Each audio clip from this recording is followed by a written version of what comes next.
Thaís Bilenque, eu vou te fazer uma pergunta muito parecida com a que eu fiz algumas semanas atrás, quando você estava em Nova York. O que muda na relação dos poderosos endinheirados que estão em Lisboa, entre eles mesmos e entre eles com a imprensa, que justifica você ter um evento dessa magnitude, levar 3.000 brazucas para Lisboa, que justifica a existência desses fóruns, né? Como existe a Brasil Week, como existe o Gilmar Paluzzi e tantas outras, porque esse negócio estão se multiplicando, né?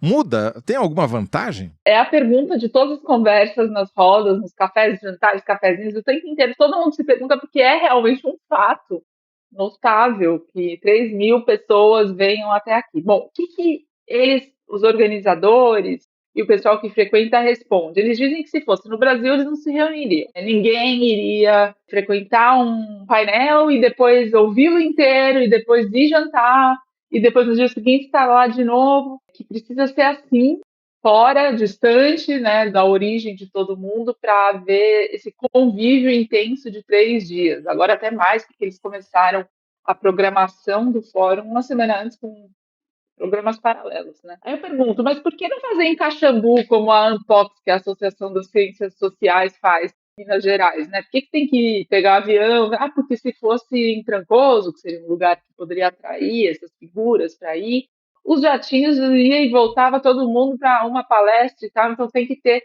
sabe, uma desculpa para estar na Europa, se frequentar, viajar. Muita gente pega o avião daqui e vai para outro lugar, em outro país, no outro lugar de Portugal. Então, que é esse ecossistema que faz funcionar. Agora, os organizadores do evento têm um outro motivo.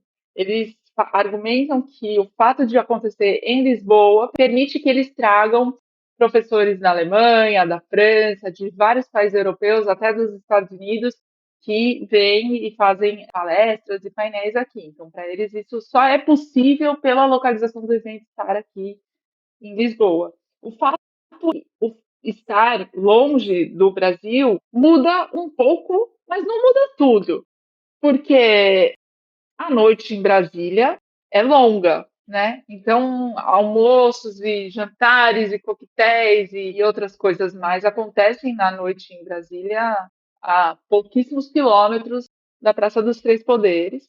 A imprensa sabe disso, cobre algumas, outras não, enfim, tem uma relação aí, né? Tem muita coisa que acontece sigilosamente, que a gente nem fica sabendo, mas acontece lá. Então, cria-se assim um mundo, né? Um mundinho se frequenta aqui, que tem menos, claro, menos imprensa do que tem em Brasília, obviamente, né? Tem algumas que vêm, enviados especiais de veículos que moram em outros países, são correspondentes em outros países e vêm, um ou outro que vem do Brasil.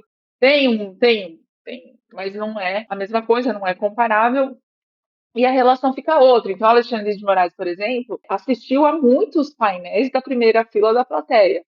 Ele fez 2 participações em 2 mesas no primeiro dia e passou o primeiro dia inteiro circulando pelo evento, sempre com a esposa, Viviane Barsi, a advogada que teve o contrato com o Daniel Vorcaro, com o Banco Master, que deu origem a todo o escândalo. E ele circulou, assistiu, inclusive nesses momentos, muito tietado, o que faz essa impressão, né, de que é um ambiente, é um ecossistema muito diferente do Brasil, porque qualquer polêmica envolvendo o Master e Alexandre de Moraes e Viviane, aqui passa ao largo, né? São filas longas de gente querendo fazer selfie com Alexandre de Moraes, pedindo autógrafo, cumprimentando. Mesmo Gilmar Mendes, obviamente, é o organizador, muito cortejado também, né? Então é totalmente um outro ambiente, muito diferente, porque é formado em grandíssima medida por advogado, diretor jurídico de empresa, empreendedores que têm interesses nesse acesso a autoridades e aos outros pares também, para fazer networking, né? Então, um diretor jurídico de uma empresa, um advogado que está junto com um diretor para contratar os serviços dele. Então, como disse uma fonte minha, é muito lobby horizontal. Tem, claro, acesso vertical às autoridades, mas eu não acho que isso justifique tanto esse ecossistema tão grande. Eu acho que tem muito interesse. Então, por exemplo, tem coquetéis, é muito nítido isso, né? Os coquetéis aqui, os eventos paralelos, tem cada vez mais eventos paralelos. E muitos escritórios de advocacia faz coquetéis, eventos, etc. Esses coquetéis passam autoridades por eles, deputados, ministros e tudo mais e tal, mas eles são lotados de diretor jurídico, advogado, lobista, e é esse o ecossistema, é muito em torno dessas rodas que o fórum se movimenta, sabe, se mobiliza. Então, basicamente, talvez uma grande diferença entre Nova York e Lisboa, que em Lisboa o chique é não aparecer. Então, os tops, eles não frequentam os mesmos coquetéis do que todos os outros, muitos advogados. É um outro ecossistema, e tinha uma preocupação muito grande da organização do ministro Gilmar Mendes sobre ficar parecendo que houve um fiasco nessa edição, porque viriam menos autoridades, menos políticos. Tanto assim que no último dia eles transferiram toda a programação para um auditório, que não na reitoria, um auditório menor na Faculdade de Direito.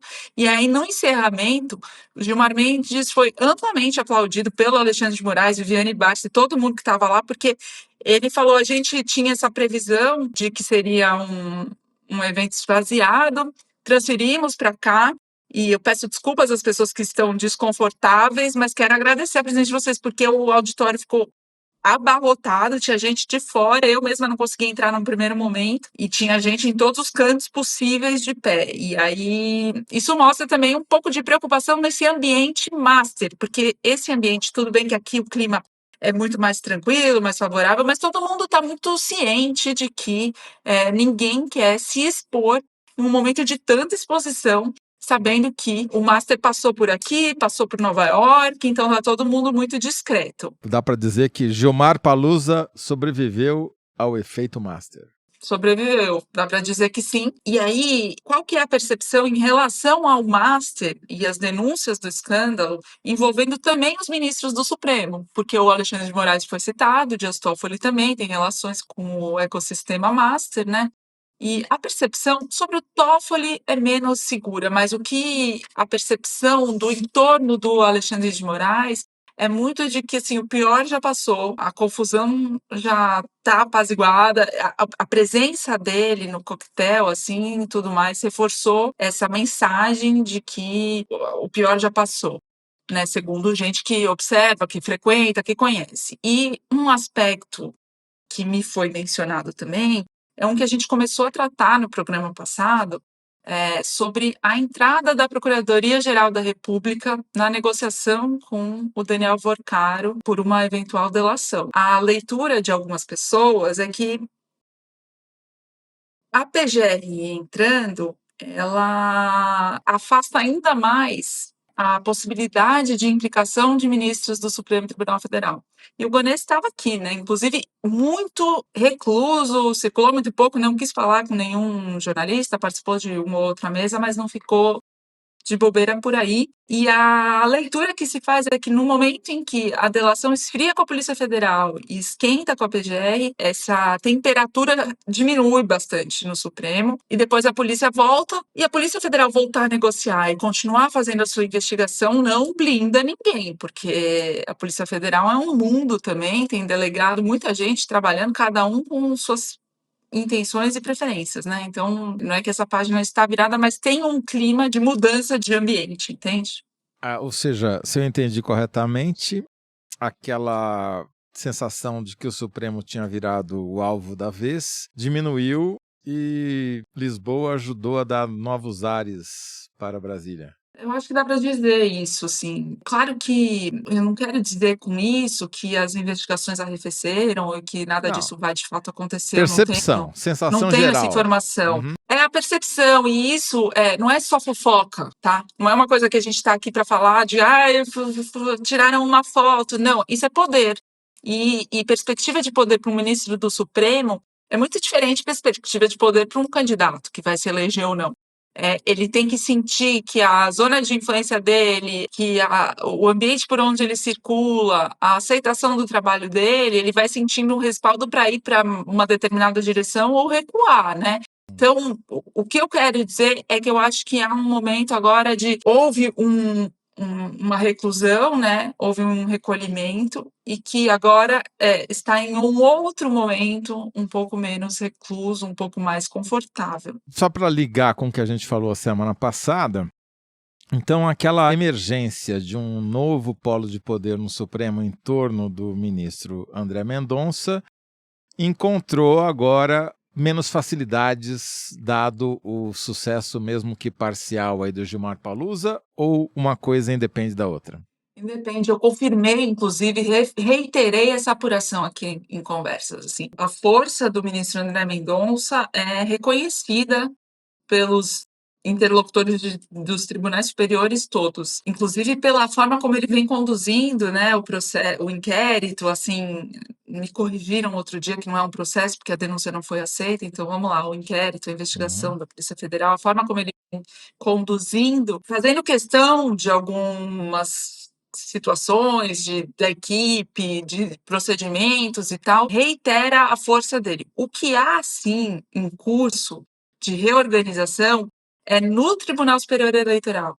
O Cássio Nunes Marques assumiu a presidência do tribunal e está tentando formar uma coalizão mais estreita com o André Mendonça e com o Dias Toffoli. O Dias Toffoli é o ministro atualmente substituto que precisa dar posse para se tornar titular. Já está na vez dele, já abriu essa vaga, a posse dele está sendo adiada, há especulação variadas sobre os motivos disso, mas o Cássio fez gestos aos dois recentemente, primeiro colocando a nova companheira do ministro Dias Toffoli numa diretoria internacional do TSE, sendo que o TSE tem diplomatas encarregados de assessoria interna no tribunal, e segundo, concentrando todos os processos, ações, apelos, enfim, recursos, casos do TSE relacionados à propaganda, ele concentra nele, no André Mendonça e na ministra Estela Aranha, que é a ministra da propaganda, tem o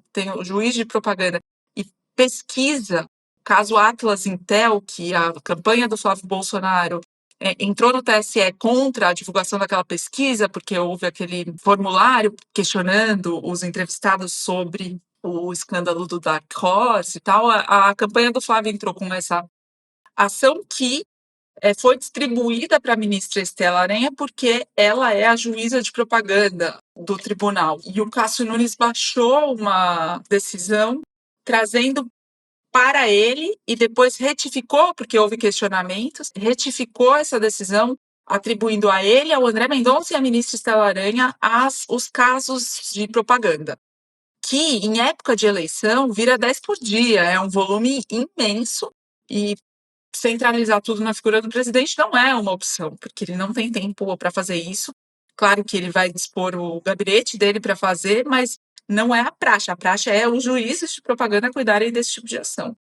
Então, a leitura que se faz é que o Cássio Nunes está tentando formar um polo mais coeso para ter um grupo e se fortalecer, e tudo isso sendo ele o indicado do Bolsonaro para o Supremo Tribunal Federal. Então, a campanha, os observadores já olham para esses movimentos agora tentando antecipar como vai ser a conduta dele durante a campanha para valer. Isso é uma coisa e é uma articulação, sobretudo no TSE. Esse alinhamento entre Cássio Nunes Marques e André Mendonça no TSE não necessariamente se replica, até porque em diversos casos no Supremo eles não votam 100% juntos. Muito bem, Thaís Bilenque. Muitas novidades aí. Eu estou começando até eu a me convencer de que o Gilmar Palusa é uma boa fonte de informação. Você tem mais? De informação você não tem a dúvida, imagina.